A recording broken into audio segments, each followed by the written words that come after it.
I guess we'll go with that. Hey, how you doing? This is Chris.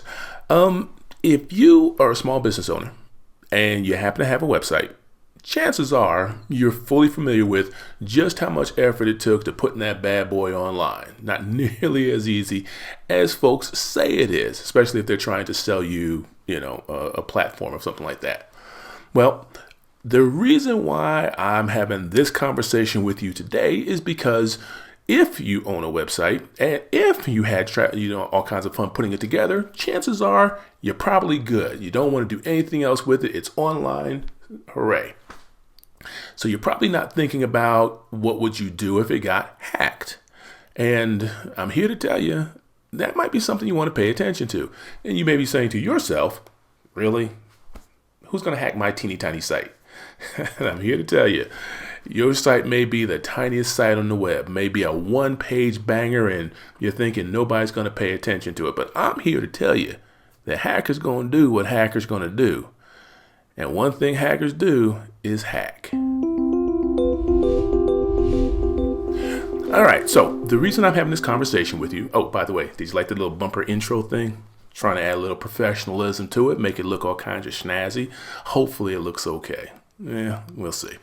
Anyway, the reason why I'm having this conversation with you today is because, well, I do the thing where I keep track of and manage a handful of websites, about 20 or 30 at this point. And every so often, somebody gets a little hackage going on. And we had a little hackage go on recently. And they weren't huge sites. And the reason why I'm bringing this to you is because you don't have to have a huge site to be a target for hackers. Because hackers, well, let's see. Why do hackers hack? Well, identity theft is a big one, because if they can get into your stuff and you do like a lot of people do and you reuse passwords and stuff like that, if they get into one, they can get into two, and between all the ones that they can get access to, they might be able to glean enough information to get to the big ones, the one where the money is all involved. So that's one thing, identity theft. The other one is a bit geeky, but it's still a thing. There's a thing online that's called a bot army. And every so often you hear about these bot armies that are out there. And a bot army is basically somebody has control of a bunch of websites. And the people who have the websites, they don't even have to know. This is just software that's sitting on the website that does particular actions. So one of the typical uses of a bot army is a thing called a DDoS, a dedicated denial of service attack.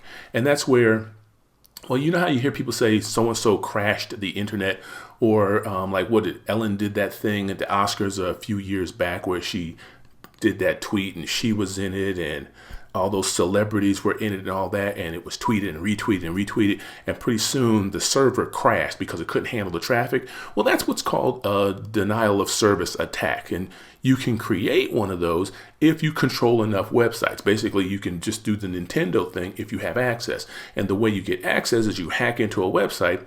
Don't tell make sure that the website owner doesn't know. And then when it's time for you to direct traffic at a particular website that you want to shut down, it could be a political thing, it could be an economic thing. There's a ton of reasons. Then you can activate all these different websites to go at this one website and overwhelm the service and all that good stuff. So that's another reason why people would do it. The thing that you have to watch out for having that teeny tiny website that you got is that you don't want to end up on the bad boy or the naughty list. And the naughty list, what does that look like? If someone goes to your website and they see a screen that looks like this, that's not a good look. That's not a good look at all. And I had that happen to a bunch of sites that I was taking care of. And it's because, well, here's the thing. Hacking, that's like putting anti-hacking, let's put it that way, security on a website. It's kind of like putting bars on your window and a security door on the front side and back of your house.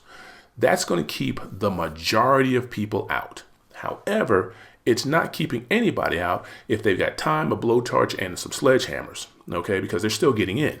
What you're doing is basically when you're putting those security things on your website, You're making it so that if someone comes to break into your house, or if we put security stuff on the website, which is what I do, then you're making it so that someone else's website is an easier target, because I forgot what the number was. I want to say it's in the triple digit millions of websites that exist. And there's plenty of targets of opportunity out there if you put security on your website. That's why I have standard security packages I put on all of my websites. Well, it turns out that standard security packages that you put on all your websites kept most of the people out most of the time. But every so often, somebody decides, I've got time, so let me hack in over there. So I had a handful of websites that got hacked into, and a bunch of them ended up with that screen. And I find out about that screen because I have monitoring software that says, hey, your reputation has been affected. And that's what that screen is. What that screen is you've got companies online like Google and McAfee, and there's about 6 or 7 other ones that monitor what's going on online. And when they come across a website that looks like, oh, wait a minute, there's some deceptive practices going on there, especially Google. Google's got their fingers in everything. What they do is they go, okay, if you're using my browser, then I'm going to put this warning that this is what we saw on that website, which is what you saw right there. And because Google already does it, sites like Safari, sites like Firefox, Edge, I think, does it as well from Microsoft. They go, oh, well, if Google sees it, then I'm just going to put it on my website. And that's kind of what you get. So what you basically have to do is, one, clean up the website. And after you clean up the website, you go to Google, geek stuff, don't worry about it. And you say, hey, Google, take a look. I'm hooked up. I'm good to go. And when Google takes a look, sees that there's no infections or anything like that, they go, cool. And they remove it, and everything is hunky-dory, peachy keen, back the way it should be. And then people like me go, okay, how did they get in? And you go, okay. And then you kind of have this little arms race where you put software on to keep the average hacker out. And then you find out that somebody's, updated a little bit. So you put additional software on to do that. And that's kind of what you have to do if you manage websites. If you don't have to manage websites, just put regular software on there and just go from there. One of the benefits of me managing people's websites is when that stuff happens, I take care of it as opposed to them taking care of it. So it's a nice little bonus. But the reason why I want to have this conversation with you is, well, you're not going to do all that extra software stuff. You're going to call somebody like me, or you're going to actually reach out to one of these software security companies, and they're going to charge you a little piece, but it's still a valuable piece, especially if you're, it's a valuable chunk of change. It's worth paying for if your website is a part of your marketing efforts and all that. So, sometimes you got to pay to play is what it is. But there's this other thing that's almost as important, actually just as or more important. I think I misspoke there, and it has to do with your password. And that's what I want to chat with you about today specifically. And it's making sure the number one thing to keep the bad folks from wandering onto your website and doing whatever they want to do is have strong passwords. And I know creating a strong password is a pain in the neck. Sorry. But it's still worth it if you're going to be online for any length of time. And chances are, if you're in business and you're going to have a website, you're going to be on business for a length of time. So you got a couple of options. I want to point them out to you. But before I point them out to you, I want to give you a tool to check and see just exactly what your landscape looks like. So the website is haveibeenpwned.com. Let me show it to you right quick. Nope, that's a solution. There you are. HaveIBeenPwned.com. There's two different flavors of this website.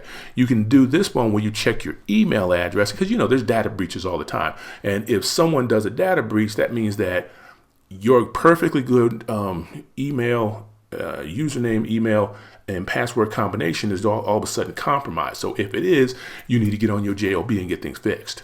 So there's the email side of the house, And then there's the password side of the house where you can either check your email address to see whether or not it's been breached. Chances are it has, because that's just the nature of the beast.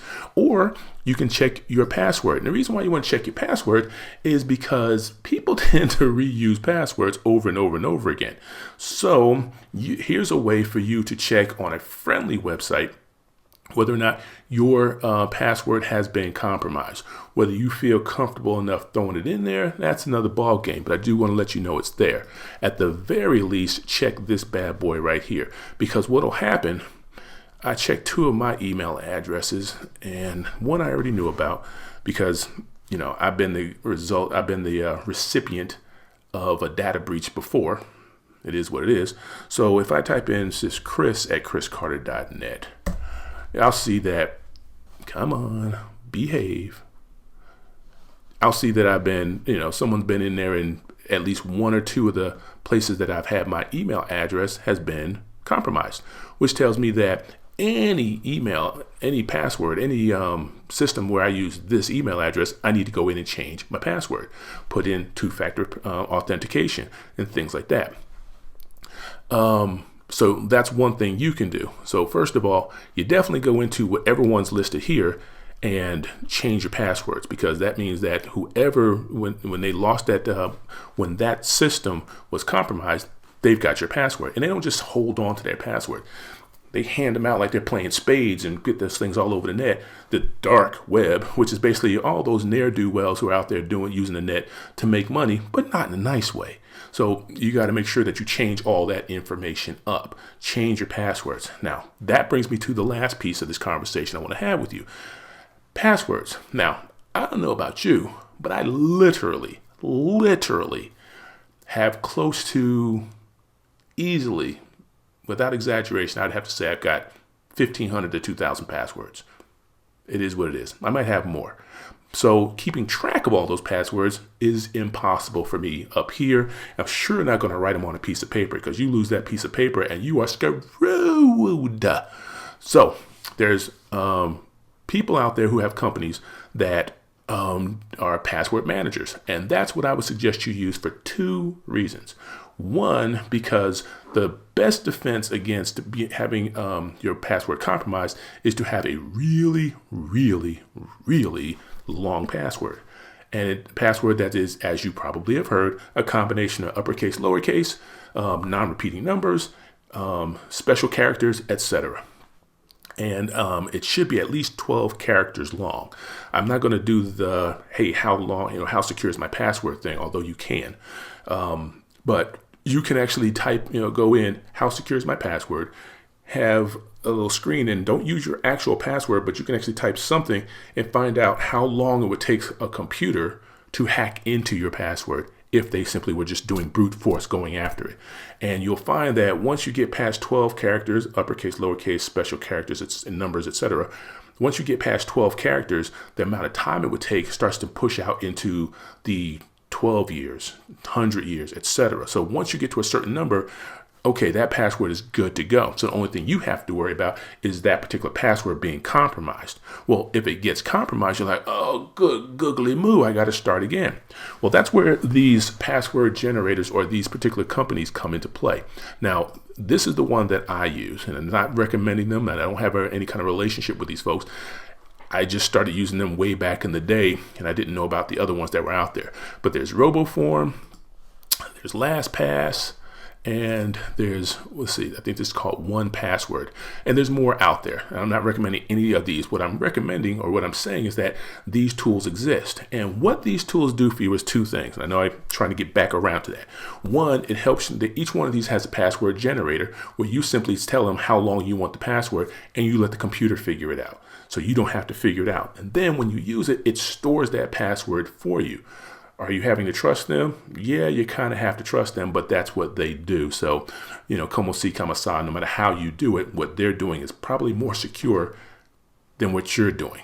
The other thing is these are automatic password filler outers, and that comes in handy for a thing called social engineering. And that's the last thing I want to touch on before I get out of here.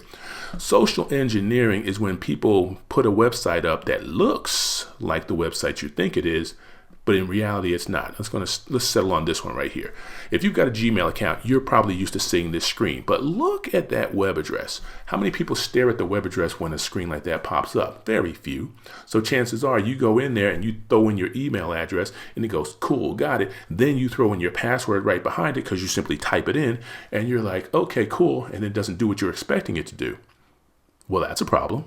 Or it does do what you expect it to do because hackers are pretty good at computer stuff, so they can probably autofill the actual site. So you get where you think you're supposed to get, and you don't realize that you've actually been compromised. And in the meantime, you don't change your password, and now they have access to it. And then the cycle starts where they try and poke all over the internet to find out what other things they can use that for. Okay, so that's how that works.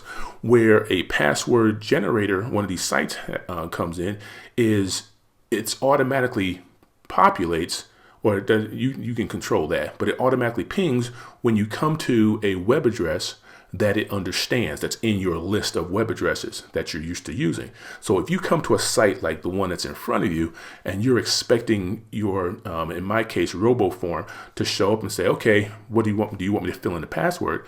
And it doesn't do anything. It doesn't do anything because it's not the right web address.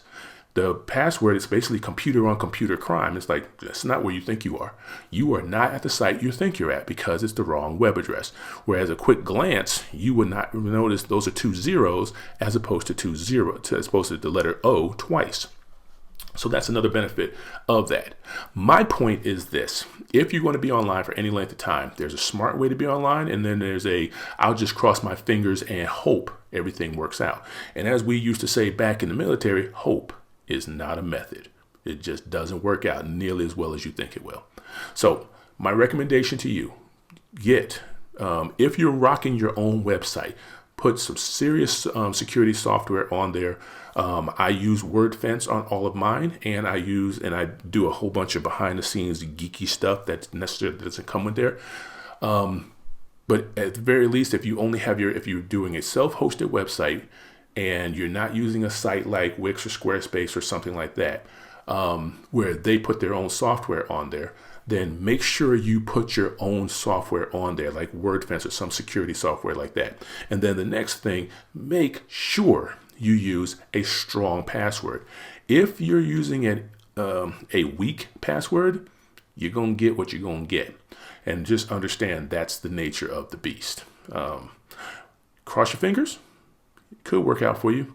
But chances are, the longer you're online, the more the odds on you getting hacked become. And once you get hacked, the goodness starts. So be careful about that. All right. So that's it for today. If you got any questions, you know how to get a hold of me. Any questions having to do with hacking and stuff like that. Oh, by the way, let me hit those websites for you again. All right, so the pwned one, have I been pwned? Yeah, it's pronounced pwned as in owned.com. And this one right here is a feature of that one, just /passwords, and don't forget the capital P. Let's see, and then of course password generators. You've got RoboForm, LastPass, and 1Password. All three of them are pretty decent. They're actually out there. They've been in use for the longest time. Feel free to jump on them, investigate, do your due diligence, and jump on the one that fits how you roll. All right, that's it for today. I'm going to chit chat with you. Be secure. Talk to you next time.